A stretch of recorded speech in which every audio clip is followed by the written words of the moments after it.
Hi, I'm Circe Wessner. I'm the director of the Museum of the American Military Family, and this is our podcast, Schooling with Uncle Sam.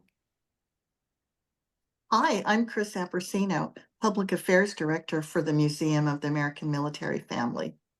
So Chris and I are so excited to co-host this mini reunion of Dodds, DODEA for you guys. That stands for the Defense Department Education Activity. Of course, I remember it as Dodds, and if you ask I my do too. dad and for other people, it was Eustacia and things like that. So we have a fantastic show planned for today. We're having like this mini Dodds, Eustacia, DODEA reunion.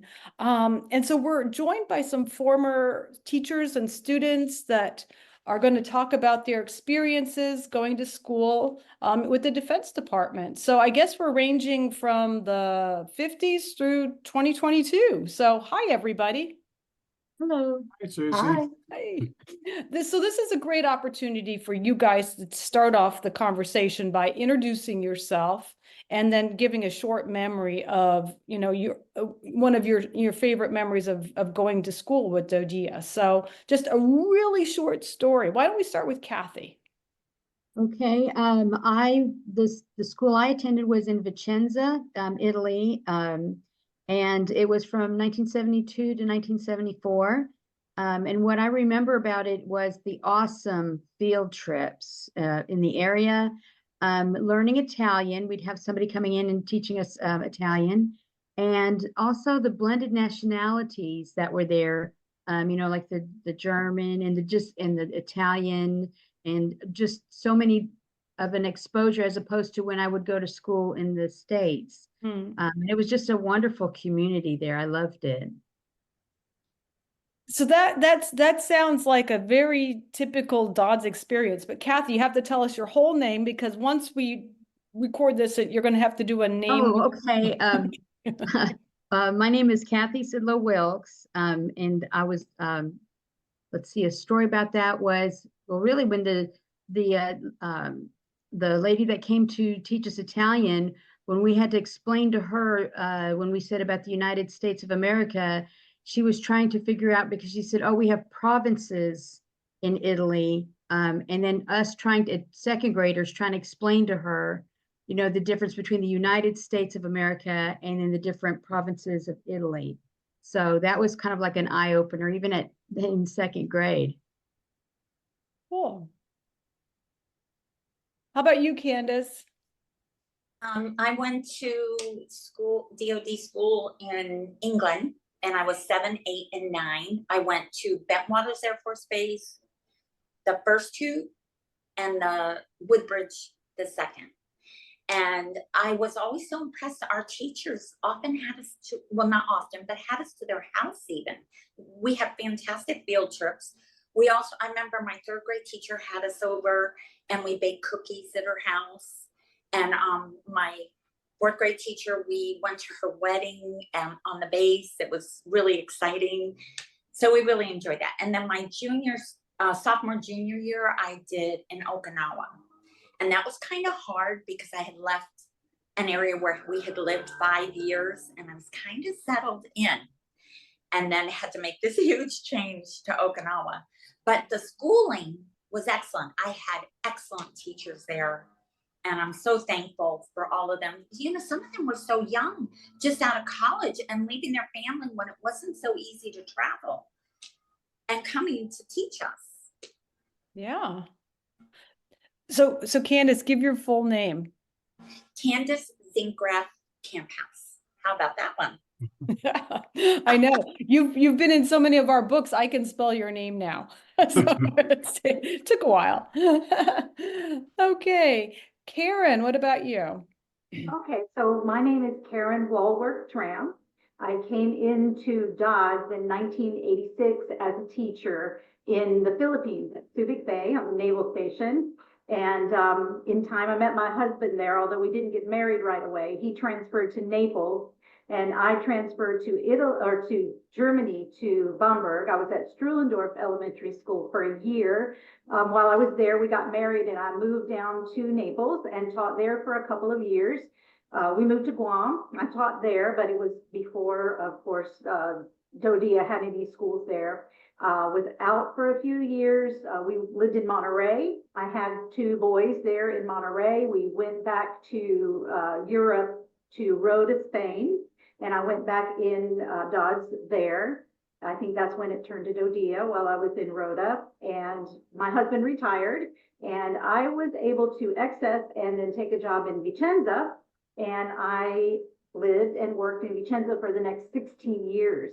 My husband also became certified during that time and taught physics at the high school. I taught kindergarten. My boys both went through Dodia schools. They graduated from Vicenza High School. So I was so glad to hear Kathy's happy memories about Vicenza, because I have so many happy memories of Vicenza as well. Such a beautiful city, such a nice community. It was a great place to raise my kids. Okay, how about you, Dad? Well, I've been associated with the dependent schools from 1954 through 1989. No, good grief, when was 1989?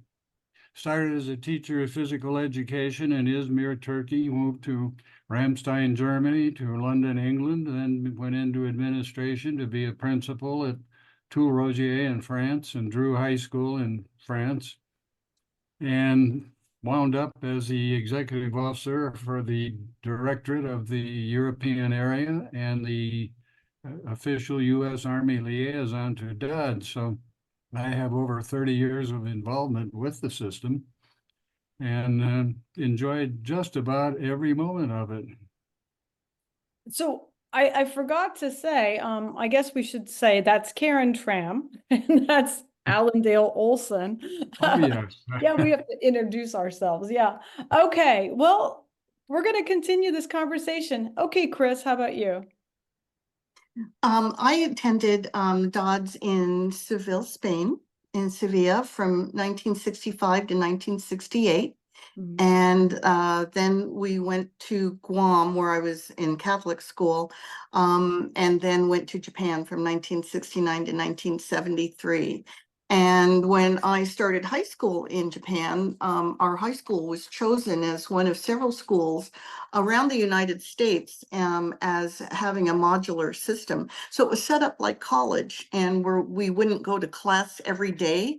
We had sort of like classrooms and lectures, but then you had individual study time, and you could set up office visits with your teachers, just like in college, if you needed extra help, which really was helpful for like algebra. And so that was and you had, free time, and it taught you responsibility on how to use your time as well. And the students all really loved it and all thrived under that system. It was when the school closed in 1973. They did not continue it, but it was a good experiment for the time. And the train station into Tokyo was right outside the college camp, or at the high school campus. So when we had free time, we would take it into Tokyo. And I had my first McDonald's on the Ginza in Tokyo, because I had been, when McDonald's was first coming into the States, I was already in Spain. So I had always wanted to, what is this McDonald's all about? Finally, on the Ginza in Tokyo, I got to find out. Isn't that interesting? That's pretty funny. Yeah. Yeah. So like I said, I'm Circe Westner. I attended K through 12 in Karlsruhe, Germany, and I was a Dodds brat. I wasn't military. And my memories, of course, are helping my mom and the other teachers in the classroom. Being a teacher's kid, you got to have all the fun, like, helping run off dittos and the ditto machine, those spirit copies, and, helping my mom and the other teachers with anything they needed done. And we were really close. I think the Dodds family is very close. And I never, ever thought I would grow up to be a teacher, although I enjoyed helping my mom as a teacher. If you had said, you want to be a teacher, I would have said no. But because I'd had so much on the job training, helping all those teachers, I guess naturally drifted into it through substitute teaching and then alternate route certification. And so that's how I ended up being a teacher. Did anybody else of you become teachers? Well, Karen, of course, and my dad, but are any others of you teachers? Well, I substituted kindergarten through 8th grade for 7 years. But I kind of fell into it I volunteered at my kids' school. And then the principal approached me and said, I see you spend a lot of time. Have you ever thought about teaching? And I said, well, I thought you had to, have a teaching certification. And he said, there's 3 levels. And so I too had said below the knee is not for me. I never thought about teaching because I was going to be a technical writer. And then I just fell into the love of it. I mean, 7 years of absolute, I loved it. I loved it. Yeah, it's interesting how it's a calling, it's like what they tell you, it's a calling. So just staying on that subject for a minute, Kathy, Kathy, especially because you were a teacher, were there any Dodds teachers that inspired you to become a teacher? I know you said you kind of drifted, but was there somebody that you admired that now you look back and said, that helped me choose education? The one I remember the most was my 2nd grade teacher in Italy. Her name was Mrs. Klopfer. And she just was energetic and welcoming. And it didn't seem like a job to her or a career. It was really a calling because she took that, she made connections is the best way. And even at that age of 7 and 8, it just was really, it made quite an impression on me that, it's not one of these people that are teaching down to you. It's let's check this out. And I found myself whenever I did that, and remember, this is 2nd grade, here I am an adult, later on thinking, this is some of the things that she would do. So that, that really made an impression upon me that many years ago. So. Well, I'd have to say that I was inspired by my parents, after all, when you learn it just by watching and observing it, it really does influence you. But speaking of parents who taught, so Karen, you were a teacher and your kids were in the system, and Dad, of course, you were teaching and I was in the system. But I'd like to first ask you, Karen and Alan, my dad, tell us a little bit about the teaching career. What made you go into it? And, just some of the things that really stick out as teachers. But then I also want to know, how did your teaching career in Zodia intersect with your kids? Because my parents knew everything. If I acted up in school, in the teacher's lounge, Miss Hill would have a conversation with my mother. So it was like, if I went on senior skip day, somebody had already called over to the, headquarters building, so, I mean, that kind of stuff happens. So let's start with Karen. So my grandmother was a teacher. That's probably what inspired me. I remember she took me to school, to her 4th grade classroom in New York when I was young. And that just was something that called to me. And I believe it is what you said, it's a calling, because I really loved my job. And it was the right path for me. As far as my kids, well, there's a couple of things that I can say. One speaks to you, what you just said about your parents knew everything, because I knew everything my kids did. I would hear it in the hall, I would hear it here and there. And I did actually have the art teacher come to me one time and apologize. And he said, Karen, I tell you way more than I tell the other parents. It's really not fair to your son because you're here and you hear everything. And I really appreciated that and respected that from him because, I liked knowing what my kids were doing most days. But it really did put them in a different situation when it was a village there and everybody knew everything. The other thing I wanted to say is that in Rhoda, we lived a block away from the school. So my kids would come to my classroom after school and do their homework, my boys. And they got to an age where I could say, okay, you can go home now. Your homework's done. I'll be there soon. And I trusted them to go home and they could, be there for an hour until I got there. So one day I got a phone call from a friend because all the teachers had to pass my house driving off base. So I got a phone call from my friend and she said, Karen, your boys are in the ditch and it looks like they're trying to tunnel under the road. They have pickaxes. So I just wanted to let you know, but they're wearing safety goggles. I said, okay, thank you. I'm on my way home.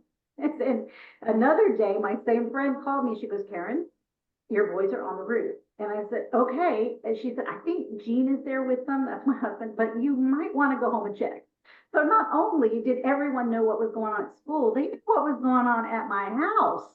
So that certainly was an impact on my kids. Well, that's your military life for you, right? It's a big fishbowl. Exactly. Okay, Dad. Well, hard for me to know where to start. First of all, there were, even from the headquarters level, I met a lot of teachers who were very inspiring to me throughout the entire Dodds Desia system. I started off as a teacher almost because of my love of sports. College was out of the question for a kid who grew up in the Great Depression and World War II, but I got a basketball scholarship and a little encouragement to major in physical education, things I could do well. So I became what we then called a gym teacher. I taught gym. Got drafted, went in active duty, drafted into the occupation of Germany, and while in Würzburg, discovered there was a school. I dropped in at the school to see what was going on, and it turned out it was an American school run by the U.S. Army for the kids of the soldiers who were serving all around me.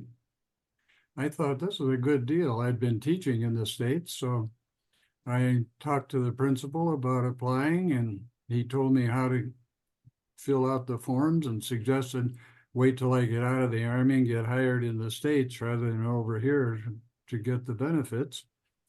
So that's what happened to me. I went back to the USA, saw the Air Force recruiters, didn't know there were three systems at the time, Air Force, Army, and Navy. Went to see about a job. Hey, we need more men. We need more veterans. We need people who can teach physical education. So that's how I got started with Dodds and stayed with it ever since. So one of my questions was, like I asked Karen, and any intersecting stories. I'm just curious because, I always thought you guys knew everything. Did you guys always get notified about what I was up to? Occasionally, yes, indeed. And we'd get complaints sometimes, particularly me being on the headquarters staff, that my kid was getting favorable treatment and benefits that other kids didn't get. I was not. You had few secrets in Carlsruhe Elementary and Carlsruhe High School. Yeah, I always thought I was being held to a higher standard because, you're a teacher's kid. It's like being a pastor's kid, Yeah. So, Dad, I know before you were, you also were a public affairs for Dodds and you were a teacher. And so you started as a teacher and then you worked your way into administration and then into public affairs and then the school liaison. When you think back on your first year in the school system, did you ever think you'd make it a multiple decade career? And what made you stay so long? And then I'm going to ask that of you, Karen, as well. Well, like all the other thousands of people who signed up for the dependent schools, we thought we'll go over for a year and travel and then come back and live a normal life.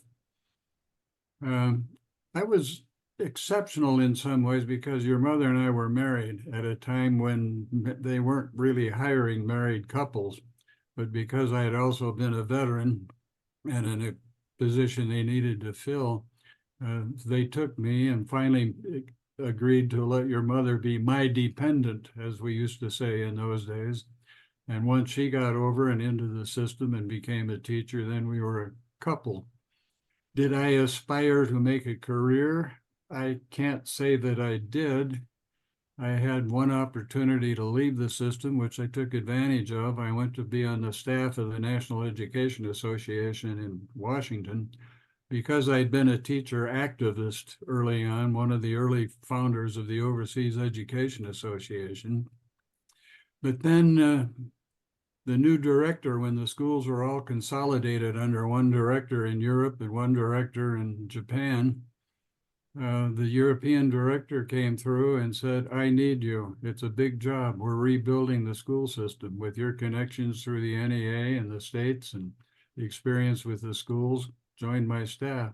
So that's when I became his executive officer and decided, hey, living in Karlsruhe and traveling around to all these schools and meeting all these military commanders and seeing the greatest teachers in the world, why not?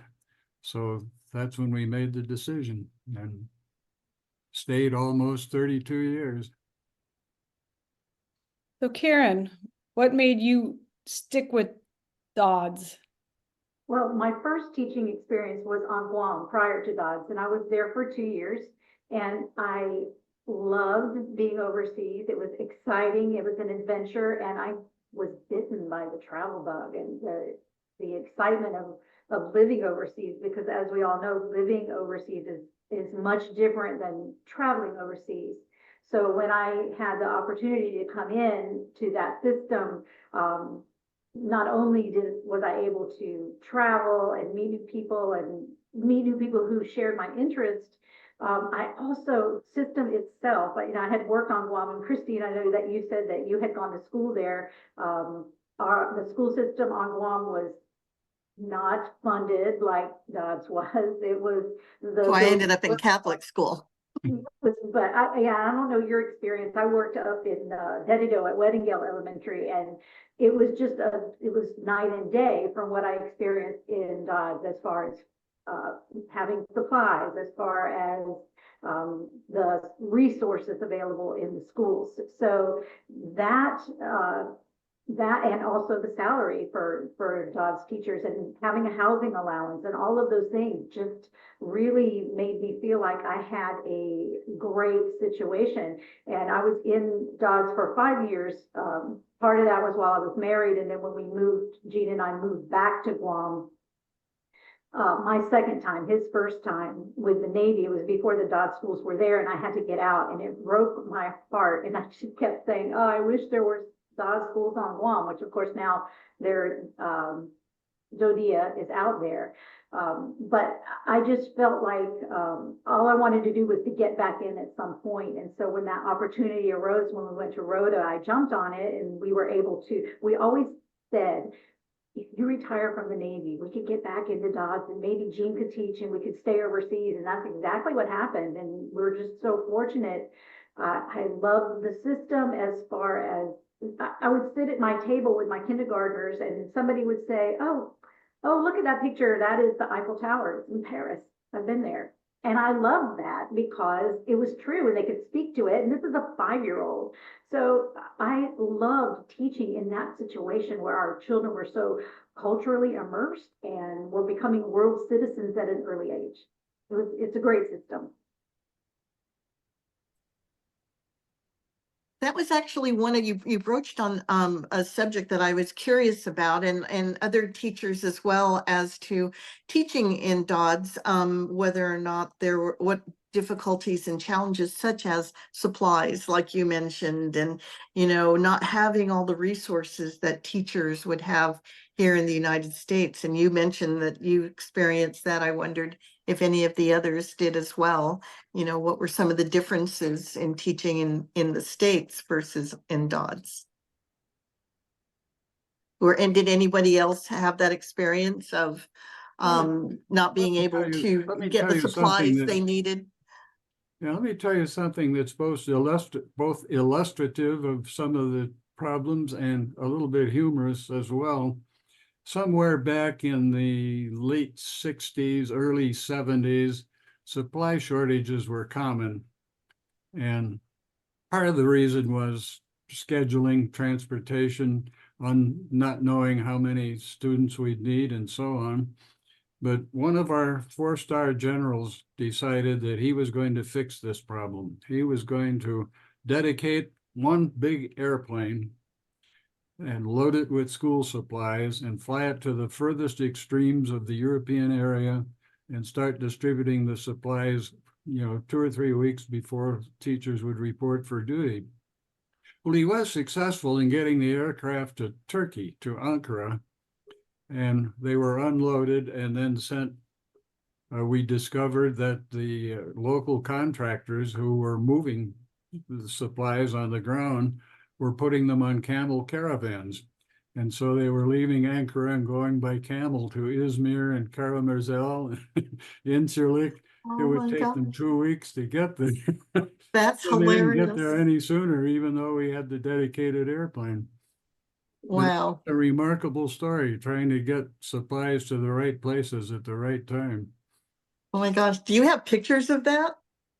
What's that? Do you have pictures of that?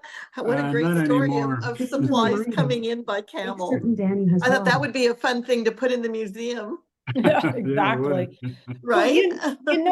I read somewhere that some of the very earliest Just as a teachers were reminder, actually certain using Danny has well. military manuals to teach the kids the students to read, teach them grammar. They were using military manuals. I don't know if that. You went with what you had, I guess, right?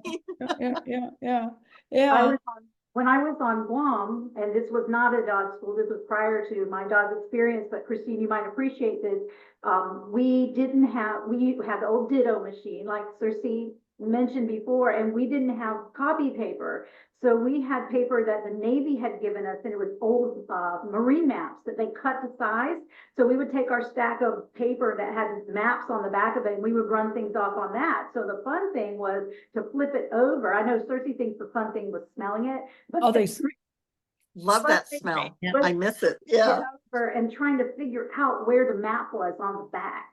So the longer I was in Micronesia, the better I got at figuring out, because there'd be little dots of the islands and whatnot around there. So after years in Guam, I could look at the back and go, oh yeah, that's Palau, or that's Truk Islands, or whatever. But it was always an interesting challenge, not what was on the front, but what was on the back. How interesting. Yeah.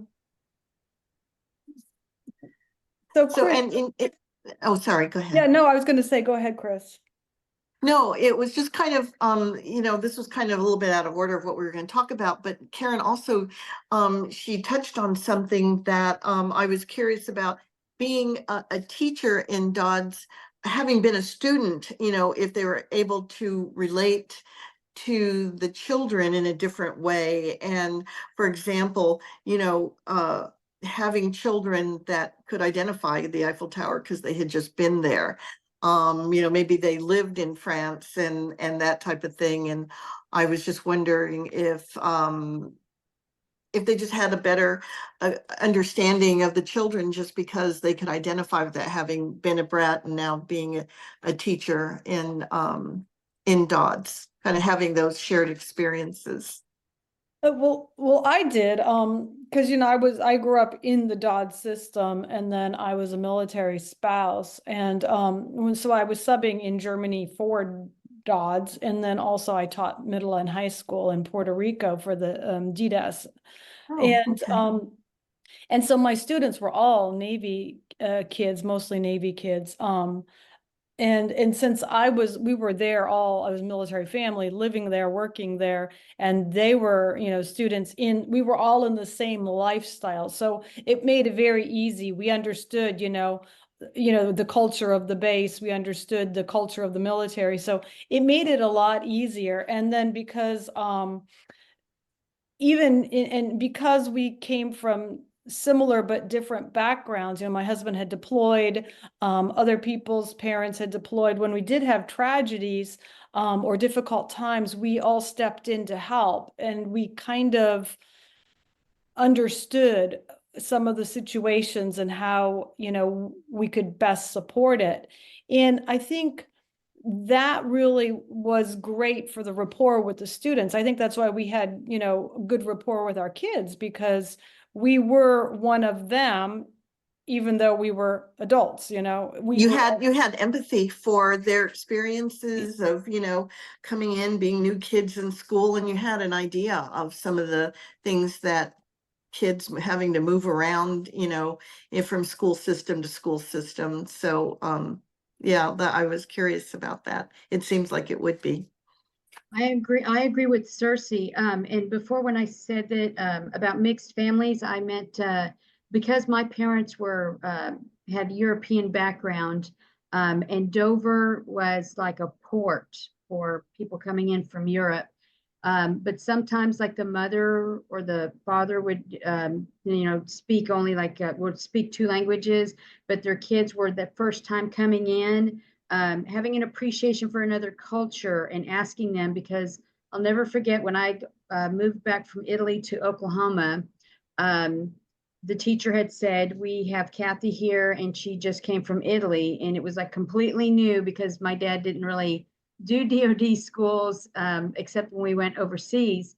And so she allowed me to go ahead and talk about that. And I've always thought of the DoD schools being like a classroom with open walls, and talking about different things that you saw, and being able to relate to others, because it's like, oh yeah, that's what that's like, because it is a community. It doesn't matter where you're at, and then just finding that commonality. And there was a few times teaching where I might not have understood the language, but I knew somebody who did, or just trying to learn a few words to tell them, please and thank you. Well, my parents always said to learn hello, goodbye, please, thank you, and I'm sorry. And then I always included, where's the bathroom? And I know that in at least 5 different languages now.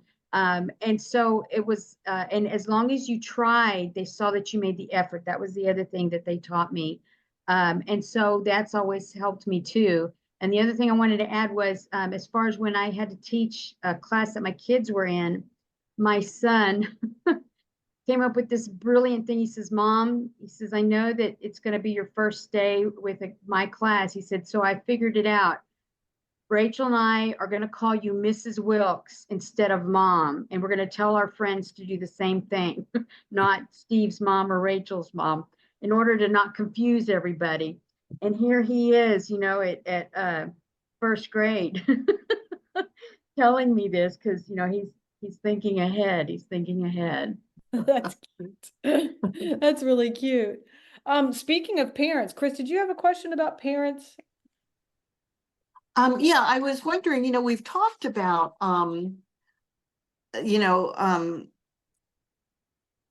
parents being involved, military parents being involved in with the education. And I was wondering what experiences anybody had, with their parents, and how they were involved with their schooling in Dodds. So Candace, were your parents really involved in your education? Because that seems to be one of the things that the studies show over and over, why DoDEA school systems perform so well, is because the parents are so involved. There's the support. Yeah, I'd like to comment on that from the headquarters perspective, and as one who actually was the principal author of the School Advisory Council system for Dodds. There's far more interaction between parents and school people in the DoD system than there is in civilian schools in the States.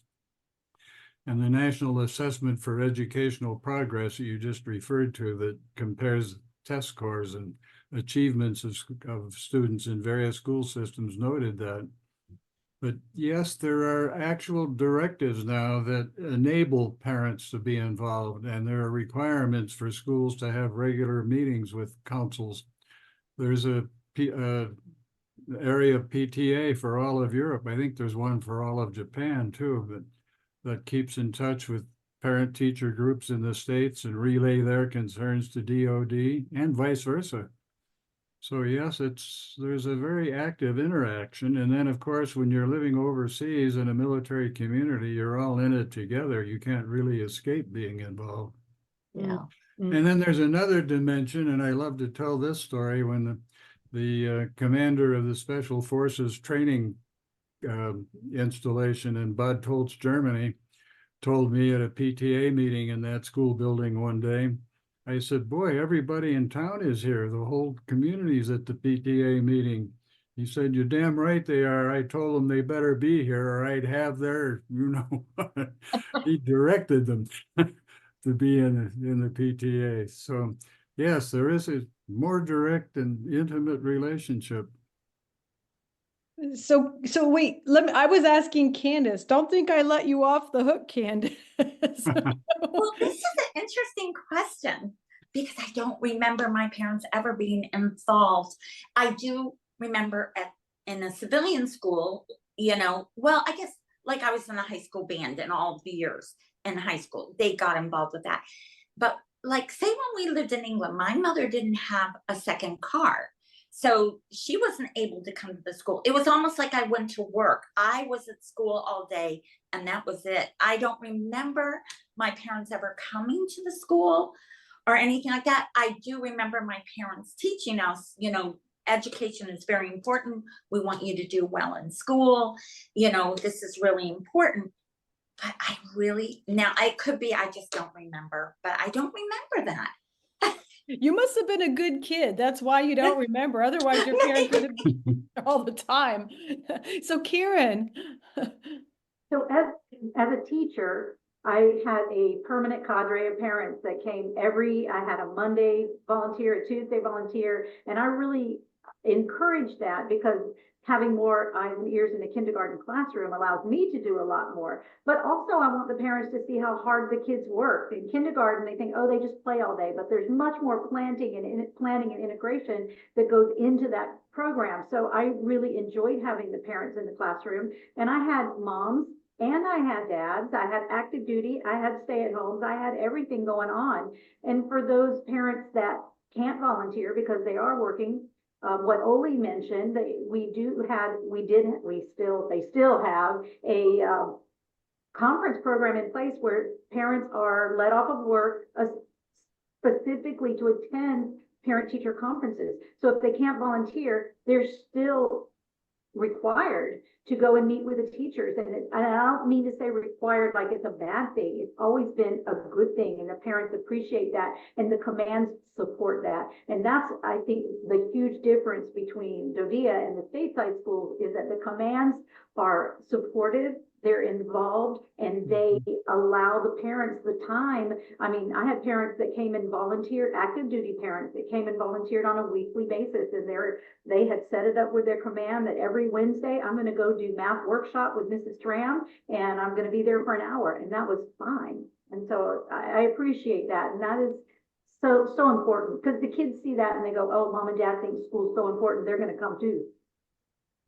Well, I love that. Yeah. when I was teaching in Puerto Rico, I was teaching 8th through 12th grade English, and I had parents that would come in on a regular basis too.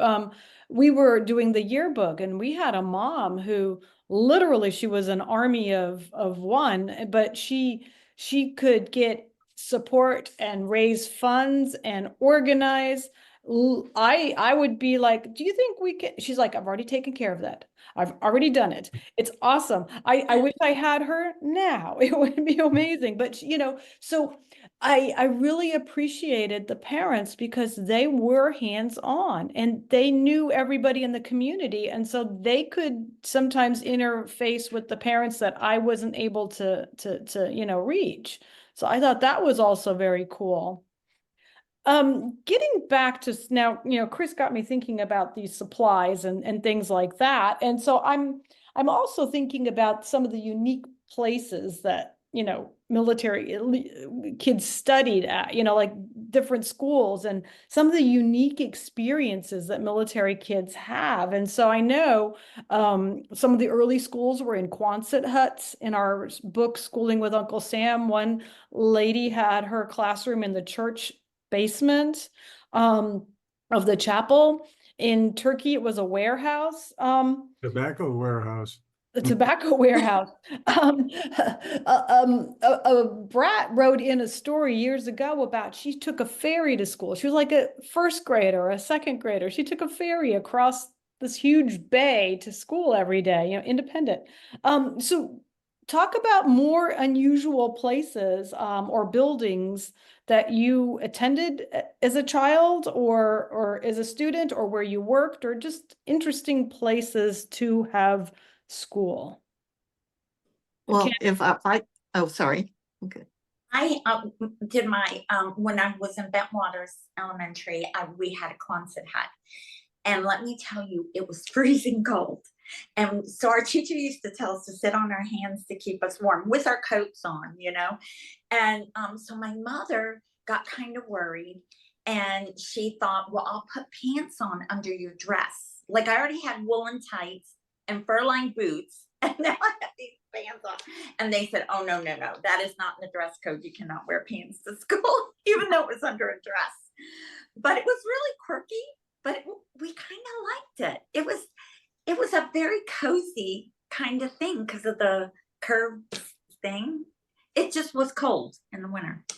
Did they have stoves? Because I remember somebody said they actually had like a potbelly stove they fed in the Quonset huts. Well, maybe my teacher didn't feed it. I don't know. I don't remember seeing it. I don't remember. I do remember just there was just a period of time. It wasn't the whole time, but maybe a few weeks where it would get really, really cold and you could really feel it. But then when we went out and played, we kind of warmed up, So. And where was that again? In England, at Bentwaters. In England, yeah. Yeah. Mm-hmm. What about So the- I had an Uh-huh. interesting location where I went to high school in Japan. Johnson Air Base was a Japanese kamikaze base. Mhm. And so of course it wasn't used for that by the time we got there, but Mhm. it was the base where the kamikaze pilots were trained for Mhm. World War II. Mhm. Wow. So yeah, so we were in, I don't know the buildings that were used for our high school, if that was their barracks or what, but it was just kind of interesting to just be walking in the shadows of those who were trained to, kill us. Mhm. Yeah. Well, So it's Deb, interesting history. yeah, Karen. Yes. So when I was in Strulendorf, we worked in an old orphanage. And I taught kindergarten, and my classroom was out in the woods. You had to go down a little path, and it was like a little cottage out in the woods that was the old infirmary. So we were in what they termed the contagious disease ward out in the woods. And in Vicenza, when I first started, the elementary and the high school, I heard used to be the hospital. So I'm wondering if that's the same building that Kathy went to school in, because that was first, I believe, a hospital and then turned into a school. Wow, I don't know. I mean, I was there from 72 to 74, and it was in Vicenza was actually the better school. My dad was stationed at Aviano, but we chose to live near Vicenza. We lived off base on a farmhouse, but gosh, I'm remembering the halls and everything, and the actual building itself. That's worth checking out. I still have some friends. As a matter of fact, one of them is does travel in Italy, and his dad was the principal there, Mark McKenowitz, and I was friends with his daughter Denise. I might have to go ahead and ask him about that. That's kind of interesting. Just moved out of that building last year and moved into Villaggio, the housing area. Elementary school went out there about 10 years prior, and then they built the high school. So they're both moved out of that building now. But when I first got there, it was in that old building, and I heard that it used to be the hospital, but I don't. It would make sense though, just because the way that some of the rooms had been set up. So yeah, I'll have to look into that. See, we're learning about our past. Isn't that kind Yeah. of cool? So Dad, what about you? Because you've been around with the Dodds system since the 50s. Yeah, So but one of the things I like to comment on is that how imaginative and creative both military commanders and school people can be when it comes to setting up a school. For about the first 30 years, the system was considered temporary. And so there was no official program for building schools. They're not going to be permanent. We're just here for a short time, like Harry Truman said, for the duration, whatever that is. But as we began to realize that these commitments were long-term and continuing, Dodds got its own construction program. And suddenly around the end of the 80s and early 90s, we were beginning to see Dodds schools being built as schools. But over the years, there were some really creative things done. When you have a military movement of a whole battalion or a whole division, in some cases, you bring in a whole school boatload of new students, and you get the orders in the spring and you want a school open in the fall, somehow it gets done. And you find classrooms and in spare rooms at the officers and NCO clubs. You find classrooms in chapels. You find them in warehouses. While more permanent solutions are being found. And so I have high admiration for commanders who find that square footage somewhere and the teachers who make it into a successful, enjoyable educational experience. Well, I remember, I guess, the lady who was in the church basement, she had to move her stuff out of the classroom over the weekend because that was where the Sunday school classes were. You have to move her stuff out Friday afternoon and move it back in Monday morning. Yeah. Yeah. So Can you imagine kids sitting in a classroom all day with liquor bottles stacked on the shelves in the spare room of the officers club? Did they Those really? things happen over there. Wow. I know that a couple people told me that they met, the king or queen of England, or, well, the Queen of England princess, or one guy told me Idi Amin came to his school, I think it was, I can't remember for sure. A couple people experienced terrorist attacks. They were on field trips and they saw people getting assassinated or they had to be evacuated because of volcanoes. So what unusual things did any of you experience as a student or as a teacher in the DoDEA system? Any great stories? Well, I think you know what I'm going to say. Okay. Being in Italy during the outbreak of the pandemic, that was, and switching to virtual school and having to teach kindergarten on a computer, turn it around in 2 or 3 days and get on it. Because there was no messing around. They said, okay, they brought us into the cafeteria and they said, make a lesson plan for tomorrow on the computer and make lesson plan, be ready to have a week's worth of lesson plans by Friday. And we did it. And then we kept on doing it for the rest of the school year, but yeah, that happened. Well, and they said that DoDEA is like one of the only school systems anywhere that didn't have a lot of student loss of, educational loss during the pandemic because the teachers were able to pivot so quickly. We did, and the other thing is that after that initial 100+ days, summer went by and we were back face to face the following fall in 2020. So there were a lot of schools in the States that stayed virtual for that following year, but we did not. We went back face to face right away because the military needed us. We have a mission there, and that was to educate those kids, and those parents could not stay home with them.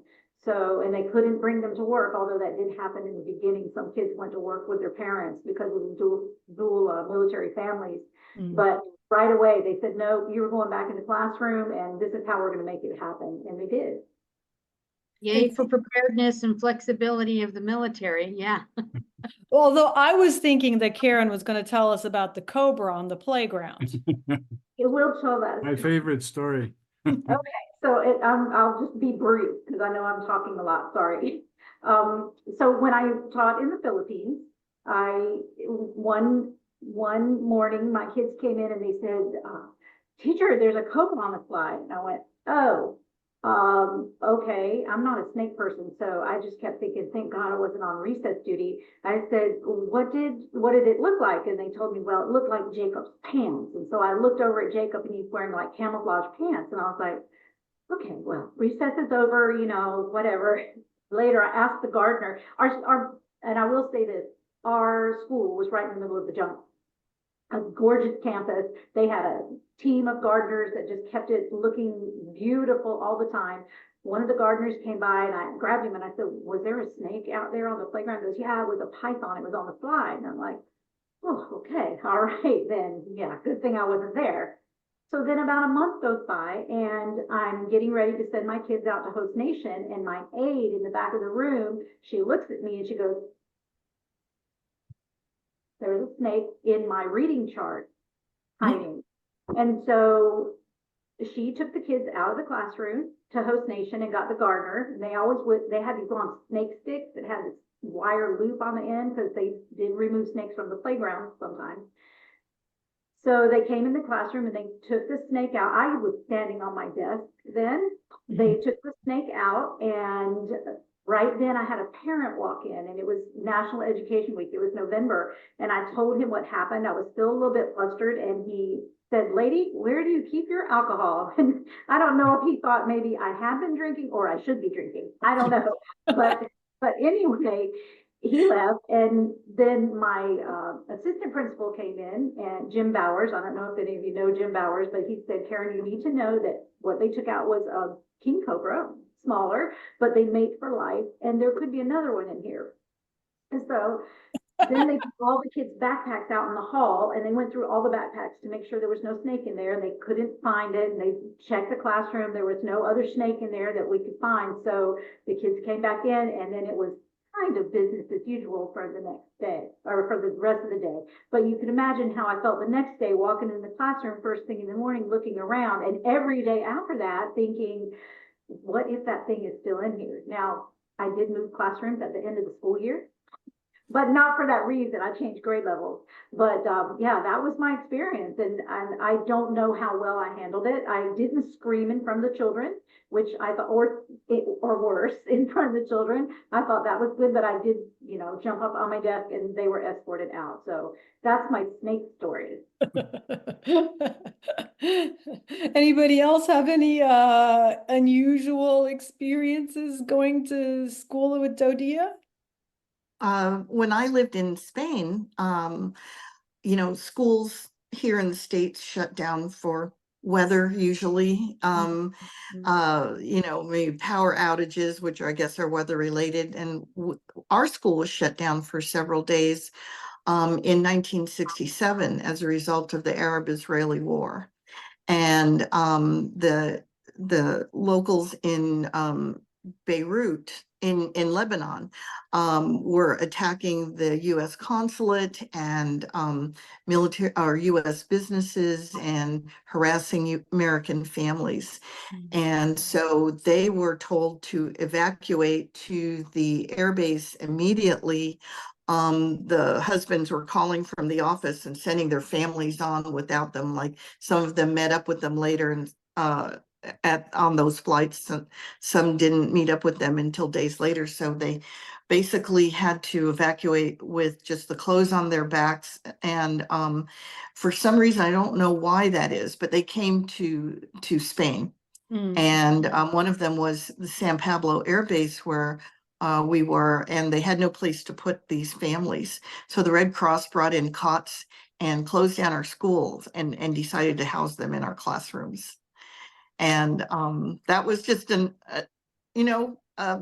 okay, so there was a war and families had to be evacuated, so we're not going to school because that's where they are. You just kind of accept those things. Yeah. At the time, I didn't realize it was so unusual. Those evacuations also included some family separations in that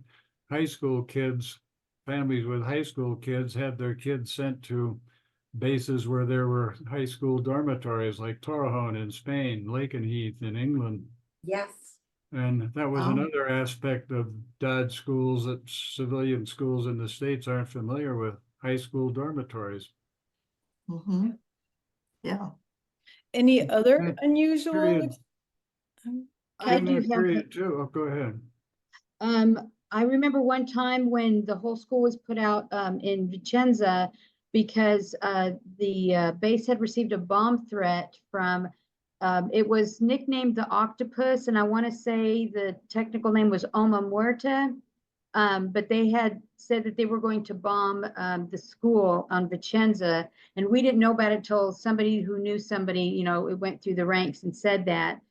The other one is that at Dover, because Dover is so close to Andrews and also Europe, whenever 9/11 happened, it affected our schools. I will do a shout out to the staff and the teaching and everything. A lot of parents let us know whenever we were teaching when their kids were going through the trauma. I'll never forget the day when they let school out early and some kids were having meltdowns, understandably so.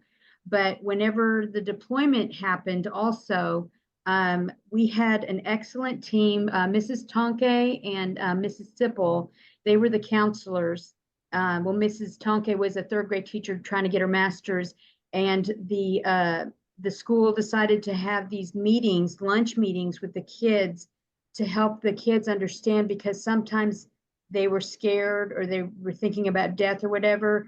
That's the other thing that I really admire about the community of a Dodds school system, was because we understood what it was like, and we were able to figure out, okay, well, what can we do? And we have a different perspective than just a regular school. I mean, I guess they would have it, but because we've walked there and we've seen our parents or our neighbors, it gives us a better viewpoint. And then the third story I have is not mine, but a lady I used to work with when she was in primary school in Hawaii. Somebody came up to her school and they said, we need children. They were filming the movie Tora, Tora, Tora. And so they needed kids to run from the school when the planes passed by. And so here she is, one of the many hundreds, probably tiny people. She says, I remember just running across the playground, and screaming. And so I'm going to have to rewatch that movie. I'm going to have to rewatch it now too. Because she's in there somewhere. And I thought, and it's funny because her birthday is Veterans Day, but I always think about, watching Tora, Tora, Tora and saying, I wonder if Tina's in there. Funny. Does anybody, Dad, did you have anything else you were going to add about that? Because, you were planning for evacuations and you were planning for emergencies. Well, we did have some actual attacks that did heighten the tensions in Europe during those years. There was a bomb fired into the air base at Rhein-Main in Frankfurt that killed several of our military officers and enlisted personnel. We had the kidnapping of General Dozier from Città in Italy by the Red Army faction. We had General Crozen's car attack the commander-in-chief of U.S. Army Europe in Heidelberg one morning. So we did have some live serious attacks on our installations. And so we set up a lot of security programs that were fairly effective. And many of you could probably remember when your cars were inspected going on or off a base with the bomb equipment that they ran around your car. So those threats were real. And I recall once being invited to speak to the European PTA at a German civilian hotel that was near the Czech border. And when I was departing to leave there, I was told by our security people, we're going to send security guards with you. You'll be our senior representative at that meeting. And so they gave me security around the clock. I felt sorry for those young soldiers having to stand outside my hotel room door, but those security scares were real. And then I have to thank you for undoing a touchy situation. You were still a little kid. I don't remember what grade you were in, but I'd been invited to speak to the Munich high school graduation on a Friday night. And I thought this is a great time to take a weekend down in the recreation areas in the Alps. So your mother took a day off from school. We took you out of school to ride down with me to Munich. But we had heard that the Red Army faction was going to set off a bomb in downtown Stuttgart around noon. So we decided to leave earlier, but we didn't get away until we were in the Stuttgart area around noon. And at the time I had an Alfa Romeo sports car, red sports car. and you were sleeping on the little shelf at the back of the sports car. And I suddenly became aware of two German police cars, one a Porsche, one a Mercedes, surrounding me and escorting me off the Autobahn. And then as we parked, armed police officers got out of their cars and they came holding weapons to our car, to our Alfa Romeo, asked for identification, and then you sat up and started crying, and that surprised them. And they wanted to know who this was. I said, well, that's our, our 6-year-old, 5-year-old. Suddenly they just melted and went away without saying anything more. I turned on the radio as we were driving and learned that Andreas Bader and his girlfriend Ulrika Meinhof had escaped a police trap in Stuttgart in a red Alfa Romeo. Mm. We got picked up on the radar. So I gave you credit for getting us out of a dicey situation. There you go. I saved your life. Very good. I'm glad the police didn't shoot first and ask questions later. So it's time to talk about our museum's 2021 anthology, which is Schooling with Uncle Sam. And Dad, you'd written historical accounts for Dodds 20. Oh, you've got the book right there, Schooling with Uncle Sam. I'll put it in the, oh, you've got it too, Karen. Great. I'll put the link to it in the notes of the podcast. But you had written the books for the Dodds 25th and 40th anniversaries. And so I figured you'd be qualified to do the 75th. And, when Dodds turns 100, you can do the 100 book too. Sure. Yeah, we're at year 79 right now. We got a lot of stories sent in for that book. 58 students and teachers ranging from the very earliest days until the present time, in I think 58 students roughly. And you wrote the history, and Rick Tavares, who's one of the board members, has a couple of stories in it, and as do I. So do any of you others in this Zoom land have stories in Schooling with Uncle Sam? Yeah. Karen, yeah? Well, mine is the pipe on the Cobra story, so I already told that one. Yeah, no, that's really cool. I love that story. Now, I didn't love it then. Yeah, no, that's true. So I have several, and we really are proud of that book because it did chronicle the entire 75 years pretty much, with the history timelines and everything. So Dad, where can we buy that book? Well, it's available at Amazon, Okay. and Amazon will trick you into looking at a couple of our other books too. So order your book through Amazon. Yeah. It's Schooling with Uncle Sam. It's on Amazon, and it's the companion of it is called Host Nation Hospitality. And breaking news right now, nobody knows this except you guys all now will know. We're doing our third in the series, and it's going to be called In Service with Uncle Sam, and it's all about federal workers. So we're asking people who worked at any federal agency, any federal job, GS, NAF, wage grade, SES, you name it. We're going to be putting out an official call for stories in the near future, because those stories are also part of our military family story. Okay, so Host Nation Hospitality was our follow-up to Schooling with Uncle Sam, and it's not just about the schools, but there were a lot of school stories in it, because a lot of Dodds people said, hey, we didn't get a chance to tell our story, so we want to tell it now. So Host Nation is a mixture of relationships in the host nation, and then also stories about going to school. And I know Karen has some stories in there, and Candace, you have a story. You have multiple stories in that. Do you want to share one? I like the one about the field trip that you took with your teacher to your teacher's house. Yes, we lived in this quaint little village called Thornton-Ness. It was near Aldeboro, Leiston, Ipswich, and we lived off base in a house. It actually had been holiday lets, and there was a man-made lake. It was really cute, but for some reason, people weren't holidaying a lot in those years, so they did rent the houses to us in the military. And there was one house in particular called the House in the Clouds. It was a water tower, and it was really tall, and then looked like it had a house on top.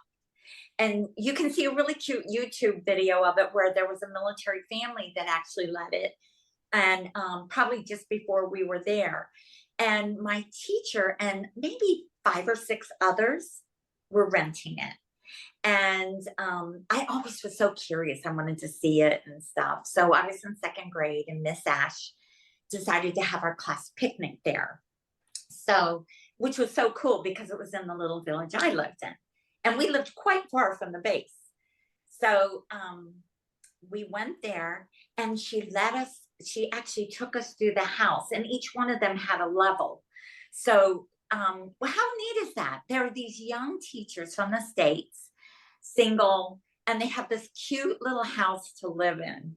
And they had colorful rugs. I remember that so well, on the floor. And it was just the sweetest, cutest house with a little yard and all that. So we had our picnic there, and it was just really special. But that was something that was not unusual. I went to all my teachers' houses when we were in England.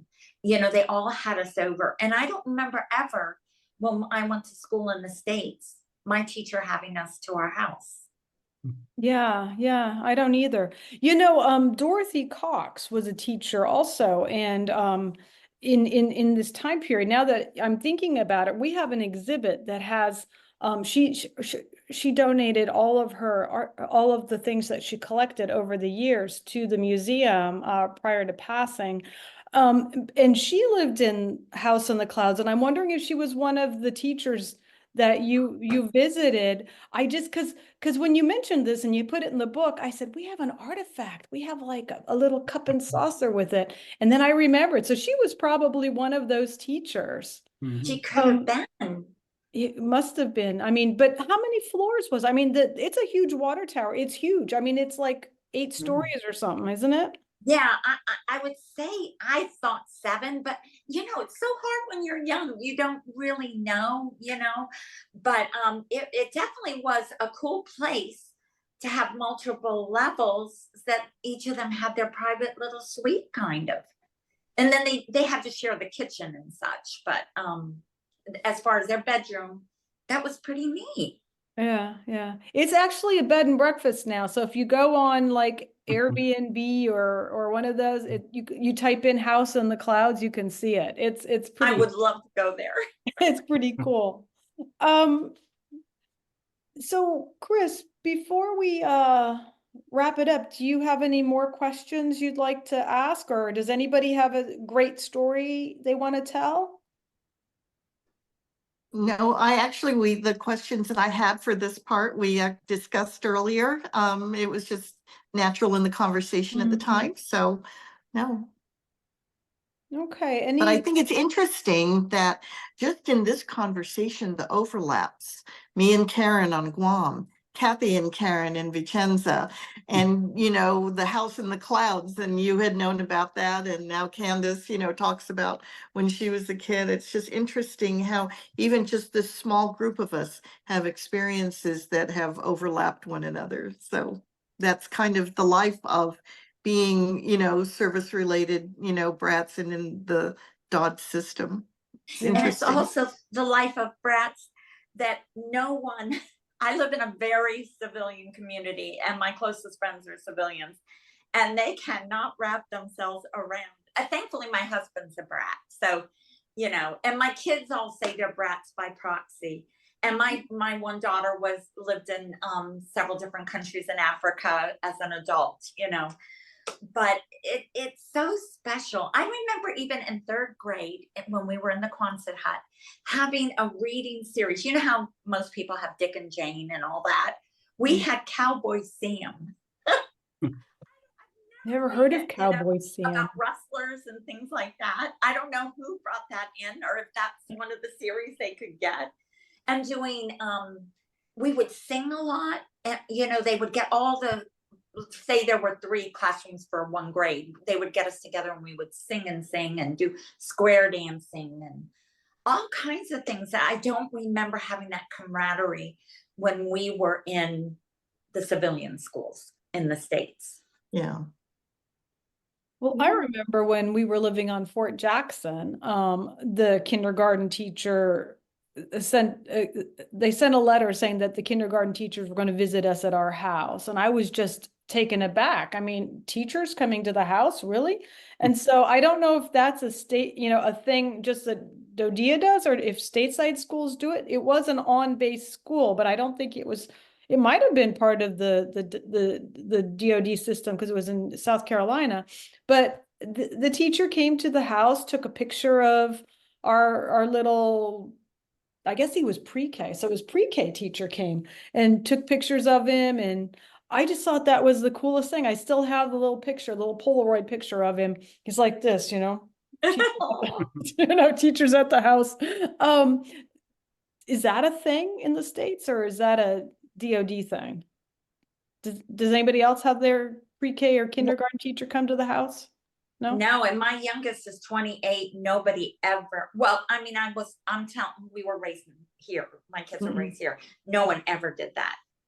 But that is a really wonderful thing that if they're doing that, I think that's so special. Sure. Was one of my favorite times of the year was to go visit the kids in their house. They'd be so excited to see you. They want to show you their dog. We got to go see their bedroom if their parents said okay. It was wonderful, and we'd be there for 20 or 30 minutes, but they would remember it all year long. They would say, Mrs. Tran, you remember when you came to my house? And it just really was a unique bonding experience to help them really have a leg up when they came into the classroom. Very lucky to be able to do that. And I got to know all the back roads because, we started doing that before GPS. The parents would draw us a map and we try to figure out, okay, this map shows, okay, here's the shrine of the Immaculate Conception on this corner, go 3 blocks and turn left at the water pump or whatever. And we'd have to find these places. So you really did learn your way around quickly by having a week of doing home visits. Well, I have a quick question. What was it like having kids come from all different places, having a whole different classroom every time, and maybe even kids being on different levels? I just was thinking about that recently, what you teachers did. And yet, as a child, now I'm 71, I always felt like we were all on the same page. So when I taught kindergarten in Italy, we had kids that came from the Italian asilo, from the CDC, from Sure Start. They were in the school, daycare. Some kids had not been to school, so they were all over the place. And I used to tell my parents, everybody comes in on a different page. And pretty much they leave on a different page too, but as long as they're turning the pages, that's what counts. And that's what I thought, is that we want them all to progress at their own level and feel confident as learners and to love school. And that was my main goal. Yeah, we're going to learn to read and write and do math and do all of those important things too, but we're going to love school. And if they love school and they want to come to school every day, we're doing our job. I love it. Yeah. Well, I was talking to somebody, and what makes the Dodds schools so unique is that the teachers come from all over the place. So you've got teachers that have all sorts of experiences from all different school systems. And then you've got students that have moved all over the place and have come from different backgrounds too. And so what you've got is an entire population of people who are interesting and also interested in things. And so they're more gregarious, and they're more open, and they're offering more options than somebody who has never left the hometown or that school system. And so I think that's what makes the school system, the Dodea school system, also very special. Right. I think so. Sure. Yeah. Well, Now, back to the mission of the museum for a moment, as you were saying earlier. One of our missions seems to be letting the public know that when the president decides we're going to send troops somewhere or deploy units somewhere, that they're moving a mother or a father, and a mother and father, and kids and families, and that these families assimilate overseas, just as you said, with interesting cultural experiences and broad outlooks.